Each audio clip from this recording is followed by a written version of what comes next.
Hi, I'm Talie. And I'm Katharyn, and today we're doing a vlog just to have a bit of a chat about the use of social media.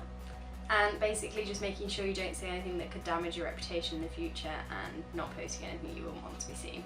So should you have separate channels for your personal and professional accounts? I do. I mainly started it because I study journalism, so I tend to post a lot of news and stuff for my professional account, and then kept my personal account for more kind of just my everyday life and like what I'd prefer for my friends and family to see.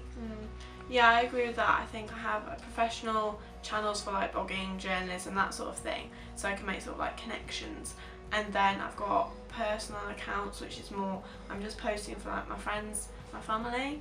My personal account is on private just to make sure that kind of employers can't see it and it just doesn't get kind of into the wrong hands. Yeah, my personal account on Twitter is on private. So what's appropriate to post and what's not? Well, obviously not like swearing in every post. I mean, I think if you're effing and blinding all the time, that might give off a bit of a bad impression, that you don't want people to sort of know you as that. And I think don't post like excessively, like we don't want to see your breakfast every single morning on Snapchat, like less is more. And just kind of make it so as if you wouldn't want your relatives or a potential employer to see it, just don't post it to begin with. Yeah, I agree with that. So how would you engage with promoting yourself across different social media platforms?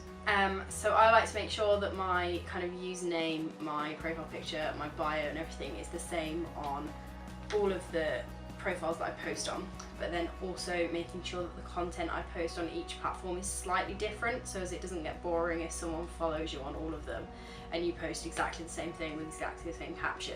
It's just, yeah, it's boring, so mix it up. Yeah, my personal accounts, I've got like the same username for like my Twitter and my Instagram, and then again it's the same for my professional accounts. Like I've got the same Twitter, the same Instagram, like that @handle. So I think it helps, like if someone's like, for example, someone finds my blog and then they can see like, oh okay, this is their Instagram, then they found my Twitter. And to promote across each one, like I'll tweet my Instagram pictures, for example, like my Instagram's tweet automatically, or then like I put my blog post on Instagram and my blog post on Twitter, but you just sort of like change it up a little bit. So I think that's one way that I do it. How do you manage your social media account? Well, I use this app called TweetDeck for Twitter, which is really useful. It's, if you log in, you just log in normally with your Twitter account, and then it puts everything in columns. So you've got like your home feed, your notifications, your messages, then you can personalise it to add in sort of any lists that you want in there. So again, because I do journalism, I'll have like a list for sort of like the general news, like breaking news. I'll have a list for Lincoln news. So I've got all these lists, and then it helps me when I'm like looking for something in specific, like particular. I can find it quite easily.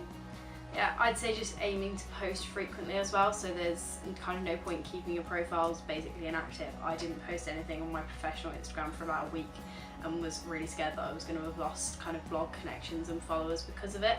And there's an app that you use, I think. Yeah, I've got this app called Preview, which is really useful. You can just sort of put your pictures in there that you're thinking of posting on Instagram.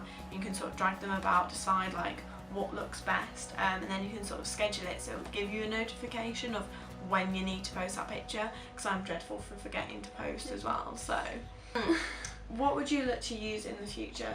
I think the kind of one social media I haven't adventured into the most is LinkedIn. I think it would be the most beneficial to me for kind of career prospects and business prospects, for making connections with people in the industry, and I know a lot of people that I know are using it for placements and stuff at the moment. So. I was going to say, yeah, LinkedIn, I think more when I'm looking to get a job, that sort of thing, I will make a very professional account on there, because it is aimed at more sort of getting connections in sort of like the working world. So I hope you've enjoyed listening to us talk about our social media tips. Talie wrote a blog post all about this on URL Student Life, so should probably be linked below somewhere. So yeah, I hope you enjoyed it, and thank you for watching. Yeah.